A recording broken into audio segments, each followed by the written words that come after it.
starting with the 14th shloka. Matra sparshastu kaunteya shitoshna sukha dukkadhaha agama paino nityaha santitikshasva bharata. So here Krishna is telling Arjuna. So Kaunteya is the son of Kunti. So Matra Sparsha. Sparsha is the senses. And Matra Sparshamstu is the sensory perceptions. So because of he's telling like because of the sensory perceptions, Shitoshna Sukha, you experience dualities of life. Here the example he quotes that is you feel hot when it is summer and you feel cold when it is winter. You feel the coldness or the hotness. The internally the likes and dislikes you develop towards the heat or the coldness is because of your sensory perceptions. Agama payino anityam. So it comes, they come like seasons changes, right? One season doesn't stay long. So as summer, after summer, rainy season comes, after that winter comes, all these come and go. Agama paina. It comes, it goes, and it's anityam. It's not permanent. So what you have to do is you learn Tan Titikshasva Bharata. So you develop or inculcate the quality of Titiksha. If you develop the quality of Titiksha, we will see what Titiksha means in detail. So if you develop the quality of Titiksha, you will not be disturbed by the ones that are coming and the ones that are going.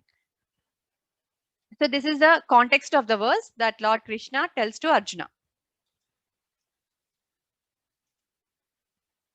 So this actually I put it like this was a poem that I took from one of the poetries. And in this poem, there was a ruler who always uses this word, or who is very much, we can say, a self-realized person who knows the truths of the life. And for everything he says, even this will pass away. So this is the same thing as we talk as Titiksha when applied as a philosophy. It's like every situation that comes to our life, facing it with an attitude of this is temporary. Even this phase of life will pass away.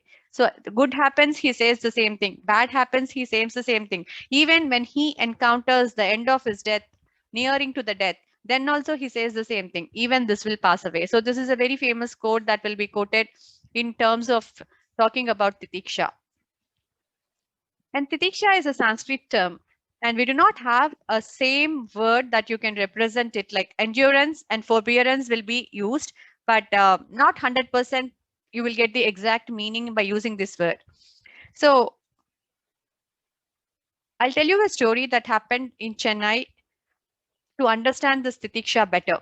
So once there was a group of students in the college and it was scorching hot, 44 degrees Celsius. And there we do not have ACs like the modern classes. So they were all sweating and fussing about the summer.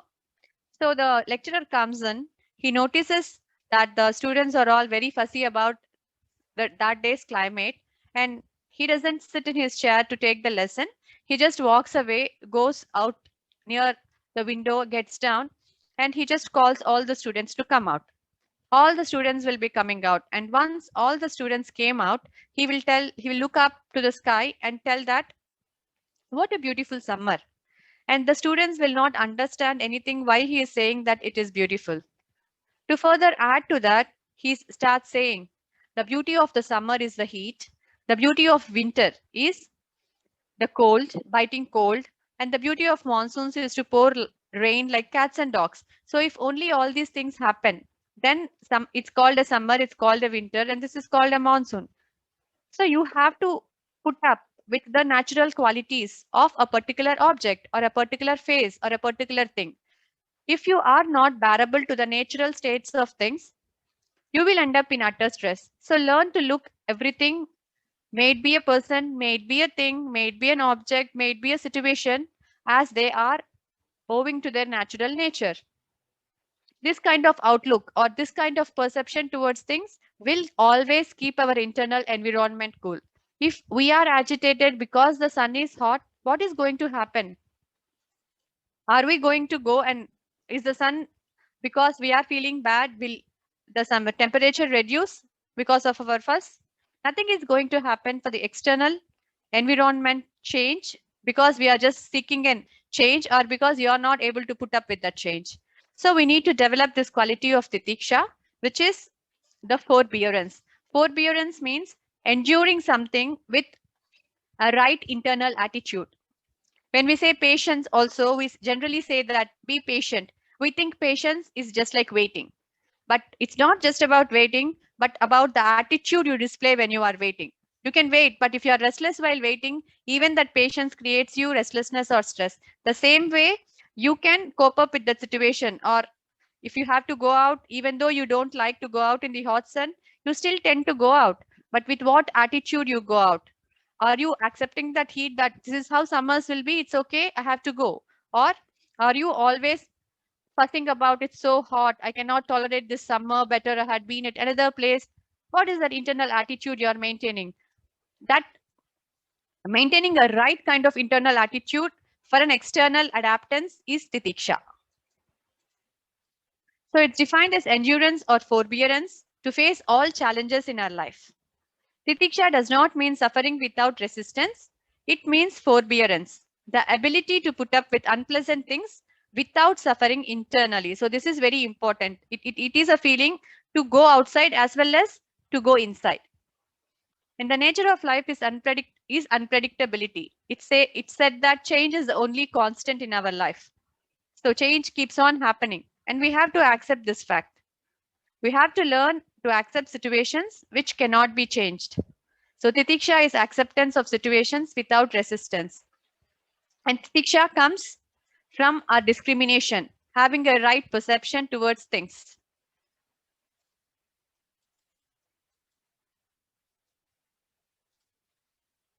So anything on titiksha? Is this concept of titiksha clear?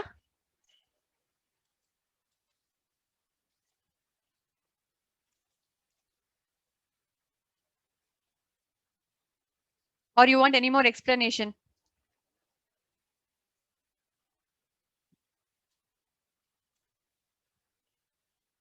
I see everyone very silent.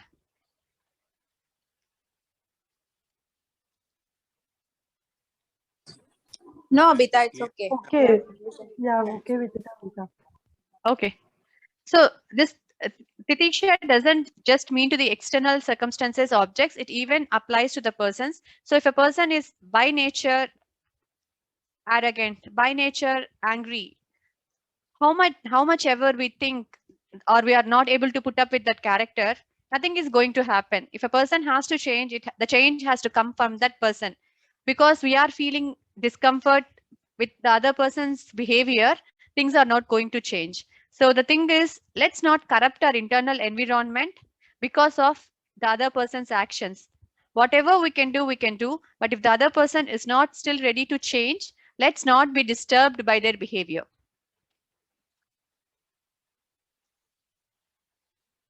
So understand the undesirable as an inevitable facet of life. Whatever needs correction, set it right if possible. If not, just practice this as a philosophy that everything, even this, will pass away.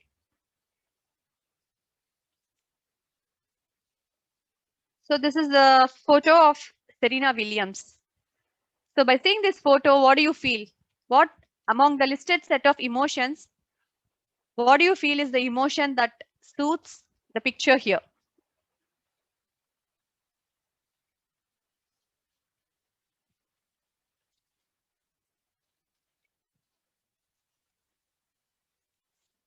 Anyone wants to tell?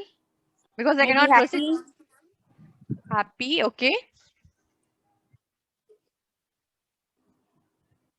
Others, what do you think is the emotion could be?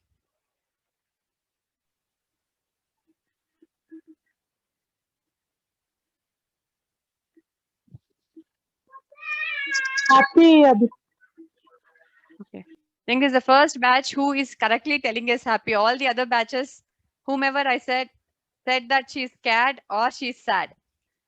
Yeah. So this is, it's like she's screaming out of that happiness or something. yeah. So she's screaming out of her happiness. And just by seeing at that picture, I think I said, no, this is the first time I'm hearing the first time answer is happy. But other kids, when I was taking the class there, they thought that picture was like she was sad or either she was angry. So why does the same picture seem different to us? Is where we get into the concept of cognition and perception. So cognition is our thinking capability, and perception is our when we take the inputs through our senses, we have a certain data, certain experiences, and some kind of pre-processing that has been set up in our mind. Based on that, we will come to a certain kind of conclusion, which is called as perception. And upon the perception, we apply our logic and come to the final conclusion. So our thinking or our thought process is applied upon perception, and that's where we get to the end result. Let's watch this video to understand in detail what is the difference between perception and cognition.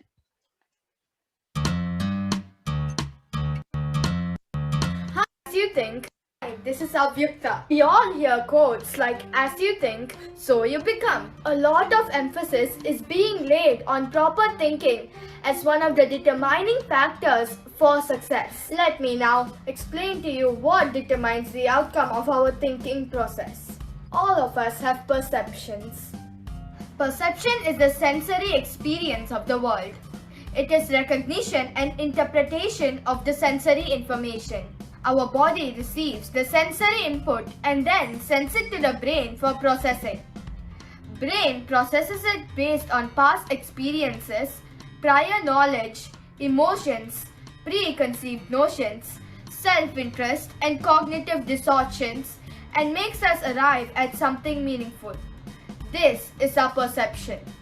Sensation is like the window to the world, and perception is the interpretation of what comes in through the window. Different people perceive reality in different ways based on their interpretations. Perceptions might be different from reality. You're wondering what is the link between perception and thinking? Perception is the most important element in our cognitive process. We apply our thought process on our perceptions, which would further determine our actions or conclusions. Let me explain this to you with an example. Once I entered a restaurant and saw an artificial fire. I immediately took my hands away from it, expecting it to be hot. But surprisingly, it was not. Why did I act like that? The sensory input here was the artificial fire. I had seen artificial fire for the first time. My interpretation based on my past experience and prior knowledge is that it would be hot.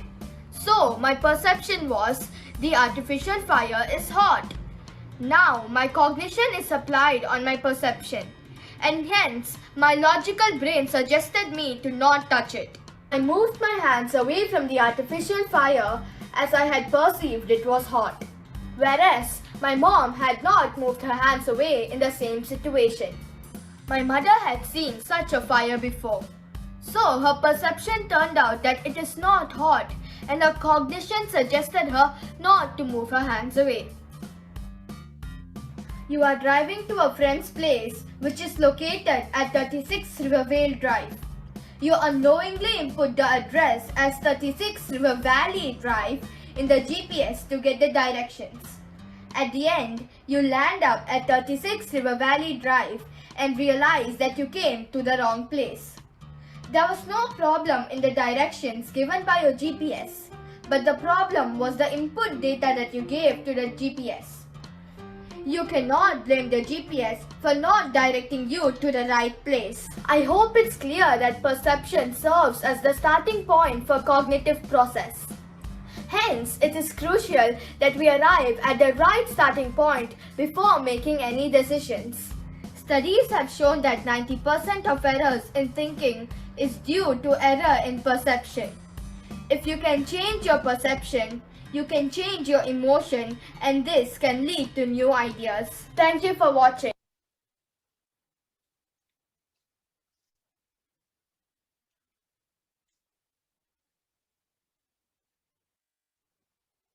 Hope you have understood now what is perception and what is cognition. And that's why even here in Bhagavad Gita, when Krishna tries to explain Arjuna, he brings out the point of perception and not thinking, because perception is the primary point or a primary data to the thought process. Once the perceptions are not right, the thinking process will go wrong. Not because your logic is wrong, it's because the input data is wrong. That's why it's always necessary for us to have the right perception. This could be the perception towards life. This could be perception towards a person. It could be a perception towards things. Whatever it could be.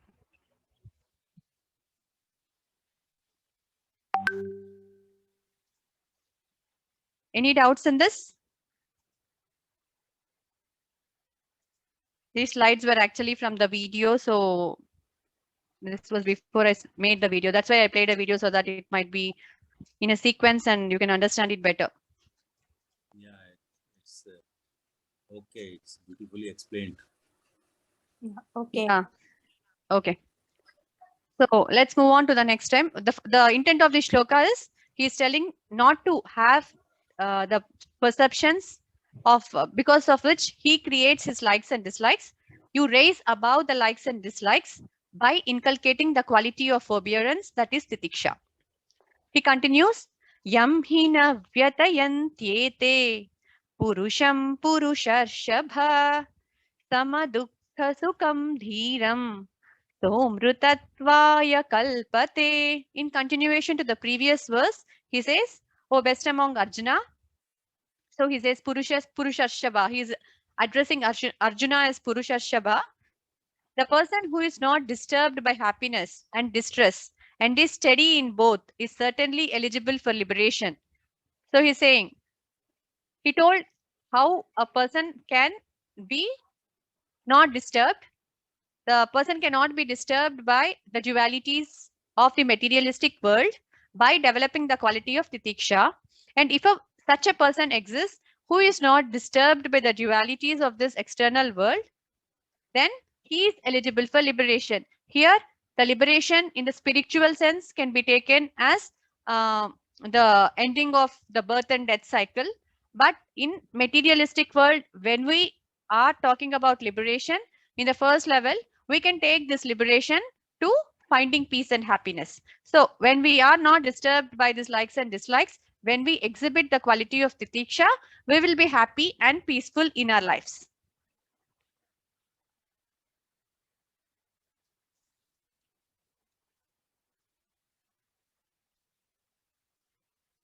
And here Purushashabha means it's referring to him as bull among men. In India, we know bull Nandi is considered as a sacred thing.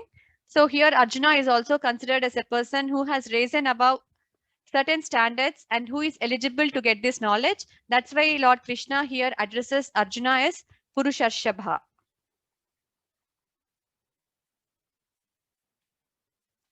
So, and also here the difference between an extroverted person and introverted person, the difference he brings out by saying that an extroverted person, meaning a person who is always contacting the external world for seeking the pleasure. So if you see the Sankhya philosophy, the way we contact the world is through two things. One, we call it as Jnanendriyas. Jnanendriyas are the sense organs. So we have 5 Jnanendriyas and 5 Karmendriyas. Karma in Sanskrit means action. So we have 5 organs of senses and 5 organs of action. And through these 10 organs, we normally contact the external world. So an extroverted person is a person who always contacts the world, seeks the pleasure and derives the pleasure out of it. And an introverted person is the person who understands the truths of life and is always looking inside without getting affected by the senses. This is at the spiritual level. When they say looking inside is looking at the self. In the first level of the thing, for us to understand, we can consider this looking introverted person as a person who has a strong goals in his life. What happens when we have goals in our life? Whatever effect the senses create, that can be controlled better when you have a goal because the distractions are minimum. So it's always good to have a goal-oriented life in whatever aspects of life it could be. Having goals will actually reduce the distractions of the mind. And once we stop the distractions of the mind, at a later level, we will understand that what being introvert means, what being looking at the self means. The self at the first level, when we talk about, we can in the karma yoga or in the way we are acting in the current world, we can take it as any goal or ideal that we keep for ourselves as a purpose of our life. So what causes attachments and desires?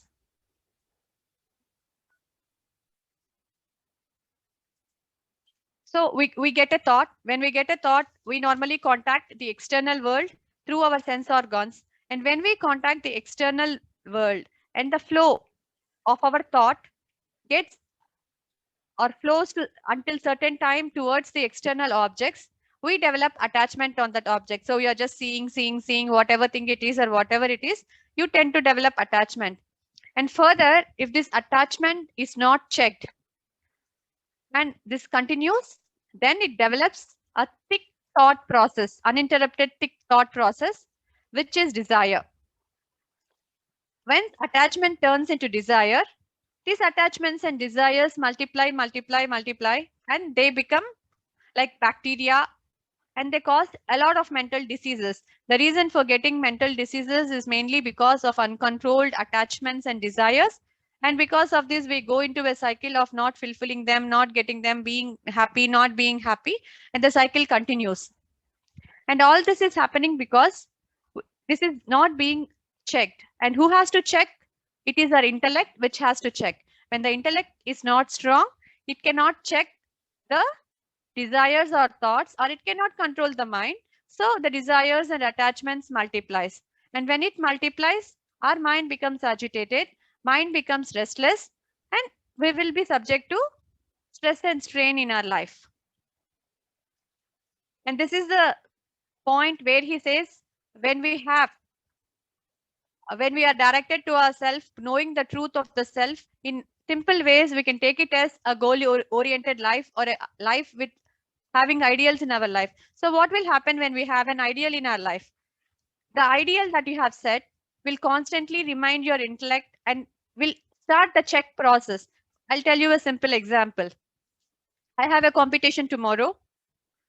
I like to watch a movie. There is a favorite movie which I want to watch. My full family is watching the movie. So naturally, I get tempted to watch the movie because it's my favorite movie. At the same time, tomorrow I have set my goal that I have to go to the competition and I have to do well there. The moment I get a desire to watch the movie, my intellect comes up and plays and asks, is it necessary for tomorrow? Do we need to do this? And if you do this, will you be able to perform better?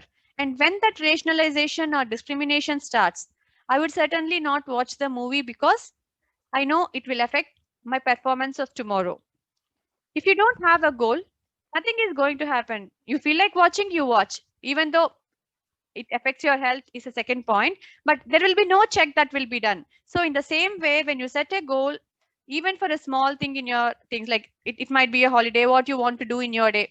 If you just see a day, how it goes, when you have not set anything, let it free. Are you able to focus on things and do?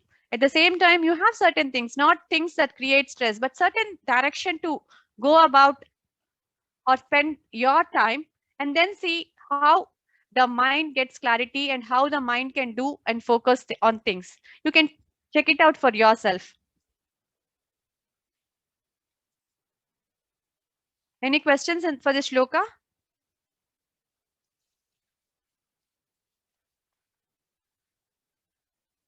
No, Abhita.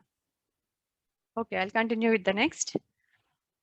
Nasato vidyate bhavah, na bhavo vidyate satah, ubhayorapi drishtontah, vanayostatvadarshibhihi. So he's saying, for the unreal, there is never any being, and for the real, there is never any non-being. The ultimate truth of both of these is seen by the knowers of the truth. It's a bit confusing what this shloka is trying to say, or what Lord Krishna is trying to sell to Arjuna, is that whichever is unreal, there is never an existence for that or a continuous existence for that. And whichever is real, It never ceases to exist. It will always exist. And this truth, which is real and which is unreal, if the truth is known by the person sees he says the ultimate truth of both is seen by the knowers of the truth. So the person who knows the truth looks at unreal and real in the right way. They will not consider unreal to real, and they will not have a confusion about what is real. And when we say what is unreal, the characteristics that are brought about for an unreal thing is born again and again. It is destructible and perishable. It changes constantly, and it is impermanent. So, putting this definition of unreal in place, we can just go on asking ourselves, is our body real or unreal? Is our mind real or unreal? Is our intellect real or unreal? If you ask that question, and again look at these 4 points, you will come to a conclusion that whether it's real or whether it's not real. And the definition for real is, it has no birth and death. It is indestructible and imperishable. It is changeless. It is eternal. So these 4 qualities signify the characteristics of what is real. So when a person knows the characteristics of real and unreal, the person should also be able to understand the aspects of life and classify them, which are real and which are unreal. So the unreal is born, grows into youth, dies, and is ever changing. It's destructible and perishable. Whereas unreal is always there, it's eternal, it's not imperishable. So this shloka is to give an idea about the characteristics of what is real and what is unreal. And depending upon that, it's we have to decide as what is the truth and what is not the truth. Till now, if we have been considering the body as the truth, so I am the I. When we say the truth, we are talking about the self or the I. So when you think if I am the body, then put that body into the definition of truth of which is real or which is unreal and see what fits to that. So you can come to a conclusion. Similarly, whatever it is which abides by the definitions can be considered as unreal or can be considered as not being real.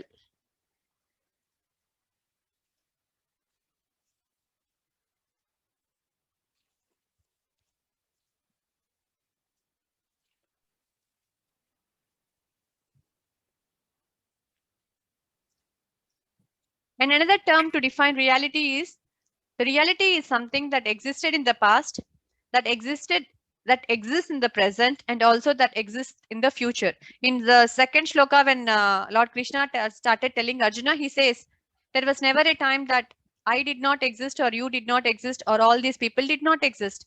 They existed in the past, they existed in the future, and they will also exist at all times. There is nothing that there was a time when we all did not exist. So that definition also fits into the definition of real. No, why Krishna wants to say this to Arjuna?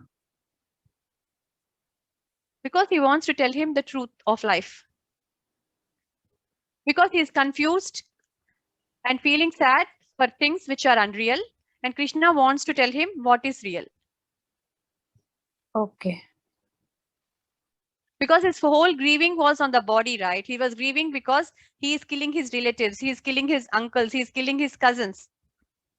So he directly goes to the second level. That's what, when we started this chapter, we saw a 3-story metaphorical building.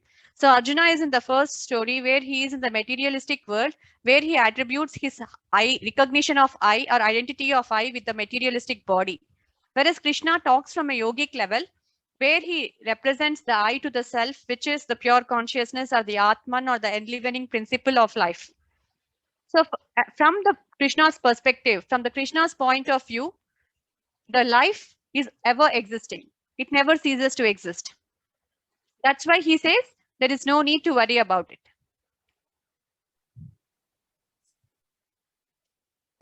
Yeah, okay, got it, Abhita. Okay.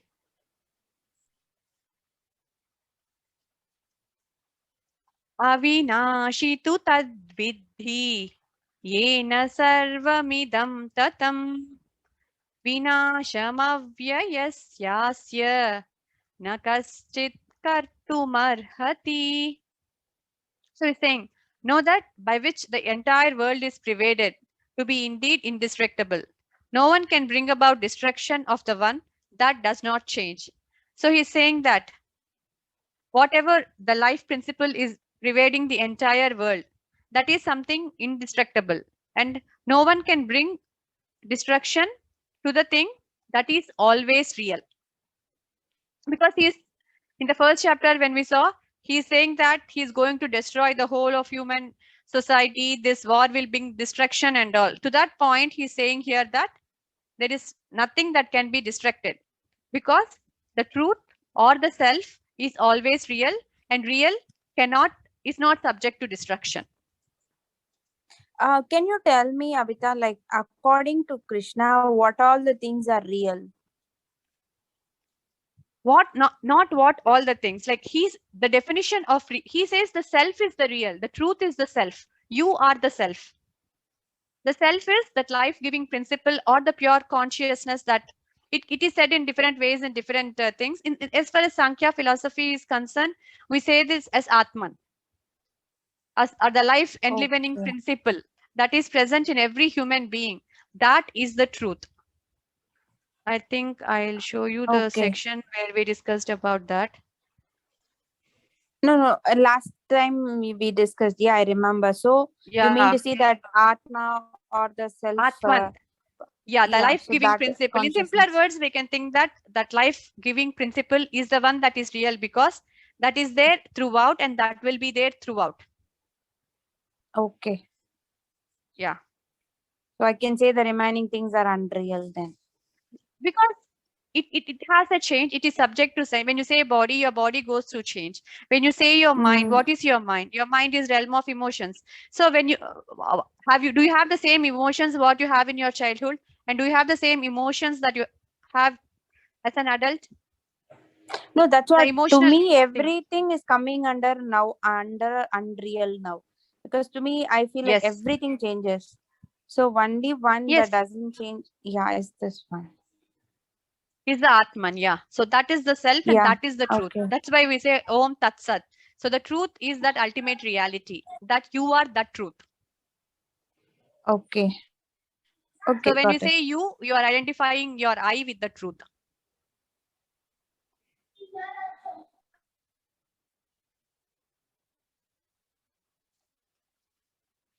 So he says that no one can bring a destruction to the one that is real.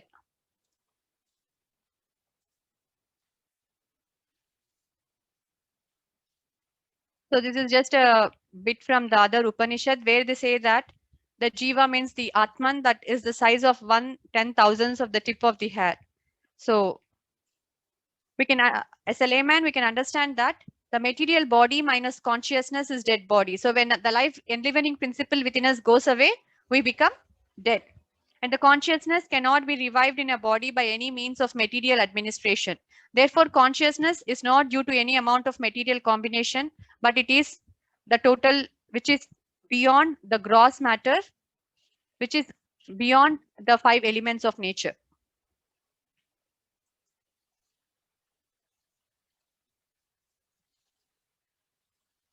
So here I just explained a bit about prana. When you are talking about prana, this is the not the oxygen that we are breathing in and the carbon dioxide that we are breathing out when we talk it from the physical psychological level. But the prana that here we are referring to is from the yogic level, which is the second dimension, which is the main life-giving principle to us. And what happens is the prana, the life force, manifests within our body in 5 dimensions. They are called as 5 currents. The prana is the one that brings life into us. One aspect of it to look it as an oxygen because that is the closest one that we can feel. But subtly, it manifests in the subtle body in 5 currents, and we call it as panchavayus. So the soul, the Atman is in the atomic in size. The atomic thing floats in 5 kinds of air, and they are referred to as 5 currents or the Panchavayu model.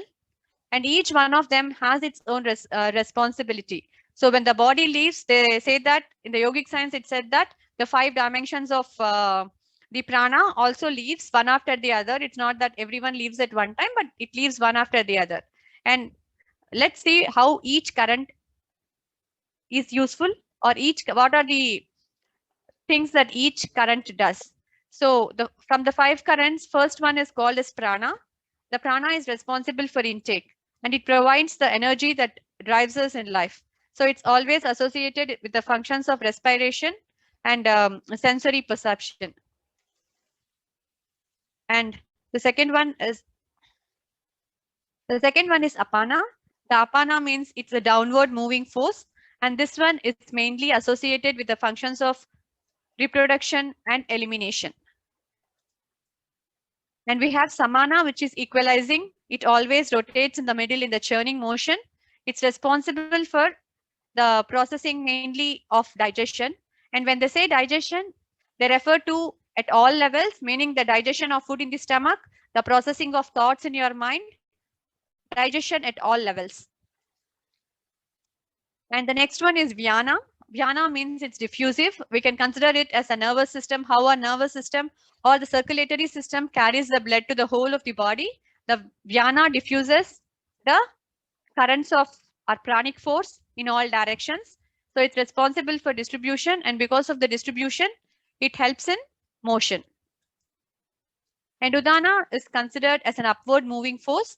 It is considered as responsible for growth, and it's result of all the other 4 currents working properly. If all the 4 currents are working properly, then Udana will also be working properly.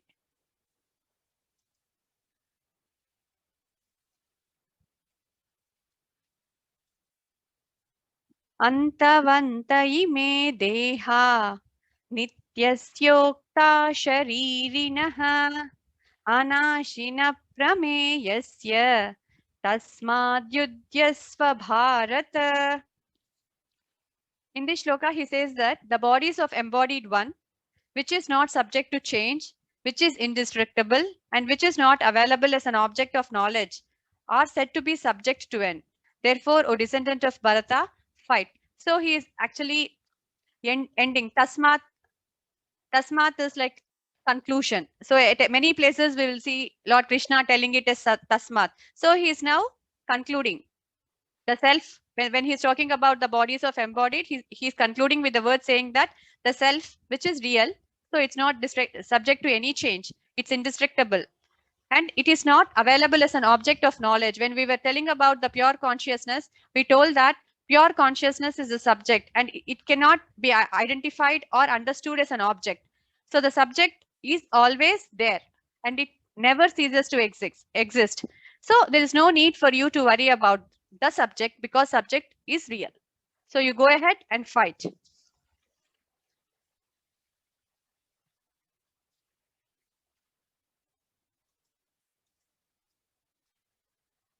So the sunlight maintains the entire universe. So the light of the Atman maintains our material body. So this is the thing, and this Atman, which is indestructible and which is ever present, the pure consciousness, which is the subject, is not going to change. So Vedanta Sutras say that living entity is a qualified light because he's part and parcel of supreme light. So when we ask that what happens at the end of liberation or what are we going to become, as I explained that if you consider our lives as a soap bubble and inside that bubble, what happens when there is no kind of karmic baggage, when it gets liberated, when we prick the bubble, there will be no air anymore. The air becomes one with the space. So in the same way, at the end, we become one with the ultimate reality, or we become one with the universe. So that is the ultimate aim of life.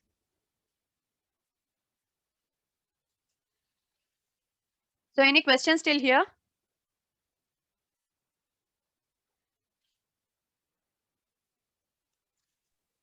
No, Abhita. I think I'll continue from the next verse in the next class. If you want, anyone want to share anything, or if you have any sharings, you are welcome.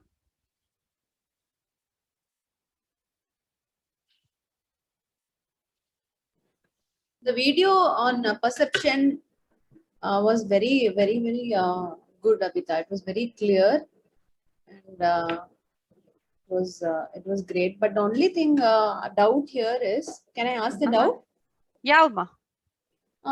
So we come with a lot of conditioning, right? We Yes. from childhood there are a lot of conditioning. Because of the conditioning, our perceptions regarding many things are so different. Yes. So how do we change this perception which is conditioned over many years? How do we change it? Just a bit. I'll go to the point of the slide because I don't have that slide. Okay.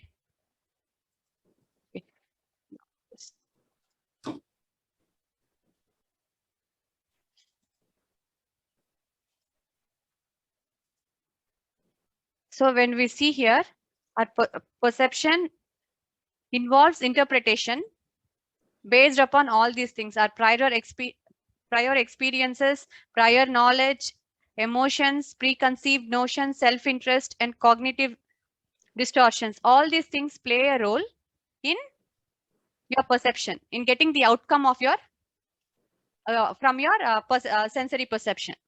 So you are asking like, how can we change this? The first thing is to be aware, the thin line of difference between sending the signal of perception to thinking.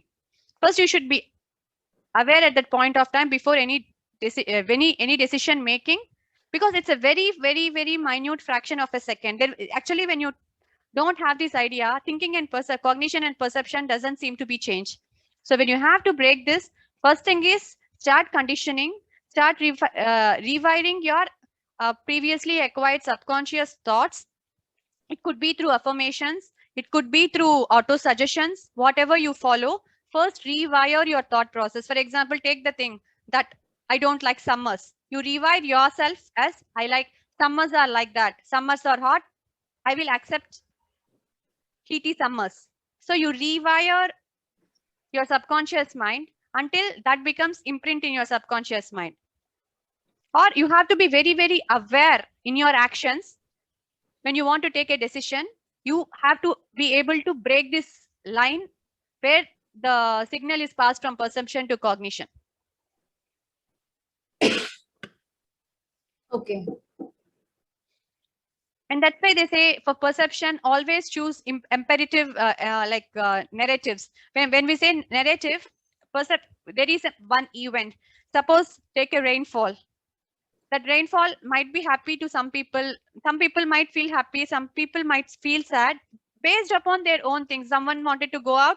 They feel rain interrupting with their planning. Whereas some persons might feel that that same rain helped them not to go out because they wanted to be at house. If not, they would have gone. So each one had their own reason for attaching a feeling to a certain kind of event. So when external events happen and when we cannot change the external event, they say to select an imperative or an empowering narrative so that we will always have the right perceptions coming. That acceptance comes. Right. Yeah. See, where my doubt is because of our cultural backgrounds and also because of our religious beliefs, many things are not our perception actually. It is the perception of our parents or either grandparents or the elders in the family or the particular thing. So because of that, we may not be the perception may not be that of ours while growing up. Yeah, but agreed. But they were subconsciously imprinted in your mind without your knowledge. Right. At the times of happening, we had accepted we did not accept, like, it's not that consciously you wanted to accept it. Because of the surroundings, the environment, that's what we call that preconceived notions or the subconscious imprints.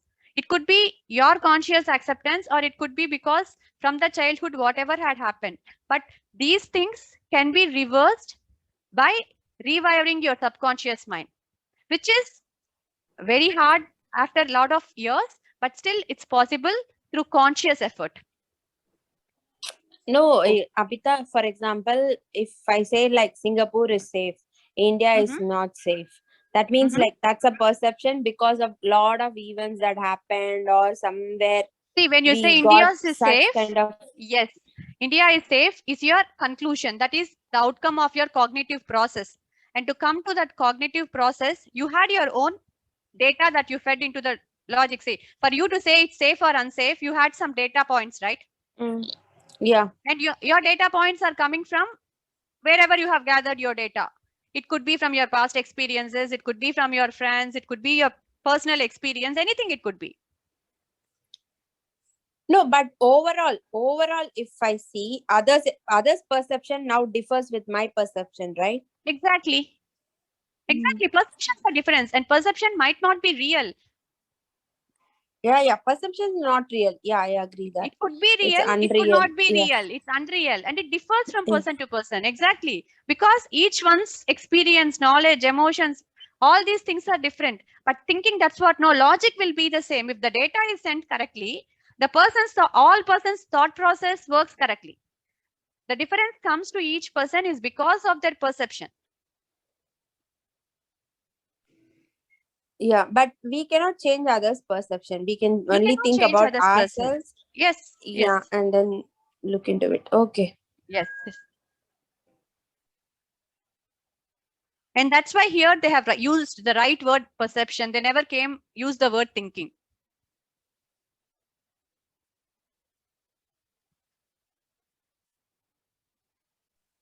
Abhita, it's like accepting the reality, right? We need to feel the reality and accept No. it. This has nothing to actually do with, this is not about feeling the reality or not.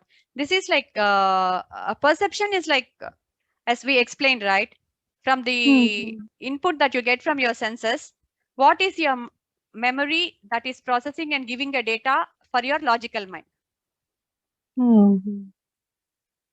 See, go through, when you see that example of the fire. So whenever you see something for a first time, suppose you don't know anything. See, for this example, I'll show you. I think you might understand it better. So this is a small story from the kids' book. So it was a dark, moonless night. Only there was like, this is an example to show perception might not be reality. So 5 people go in the night, no moon, nothing. They hit something hard. One was a bricklayer, one was a fisherman, one was a woodcutter, one was musician, and one was a stable boy. They bumped into something. It was pitch dark. They cannot see anything. So each one of them started giving their own. One said it's a brick wall. Said the bricklayer, I am a bricklayer, I should know. Why did this fellow say it's a brick wall? Because in his mind, the perception part, when we saw his Based on their experience, knowledge, what they have. yeah, the knowledge experience he had for a hard objects is a restricted list of objects, and with the restricted list of objects which he has, he told it should be a brick wall. Whereas fisherman told that it's a huge octopus. And a tree man or a woodcutter told that it should be a tree trunk. And the stableman tells that this is the whiff of a toughest leather. So I am a stableman, I should know things right. So everyone thinks each one are right in their own way. The musician comes and says, this is a drum. I am the musician or I am the master. I know that. And finally, because at that time, no electricity and all, they were all waiting till the morning to prove who is right. So once morning sun comes, they were all standing in the night arguing who is right. And finally, when they see in the morning, it was an elephant. Okay, nice. So this is how perception plays a major role in your decision making. Okay.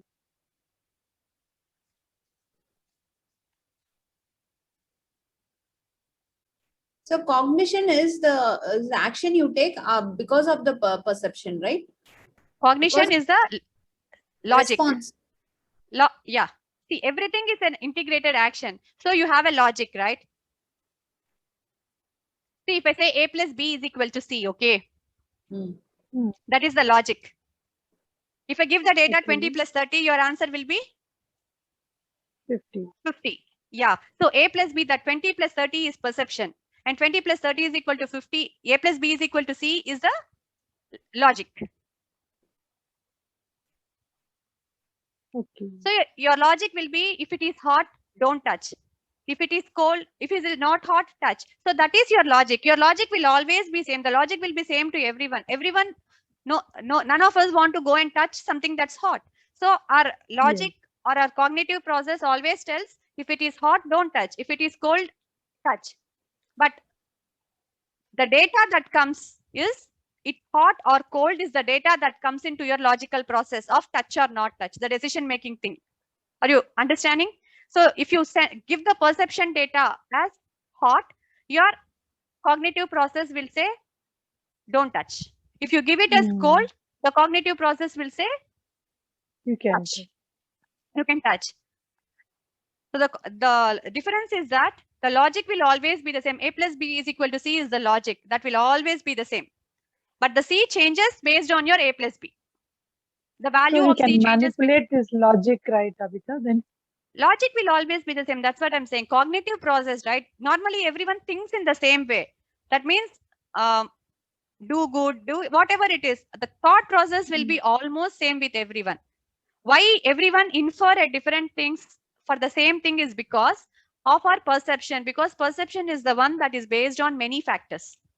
Logic is not based on any factors. This is a GPS example, right? If you think that, what is the work of GPS? What is the logic of GPS? To take you to the right address. If you input the right address, it will take you to the right place. If you don't input the right address, it will take you to the place for which you have given the input. You cannot say the GPS is working wrong. The GPS is not right. No, the GPS is working the way it has to work. The input that has been given to GPS is not correct. You cannot penalize your GPS for taking you to a wrong place when you have inputted a wrong postal code.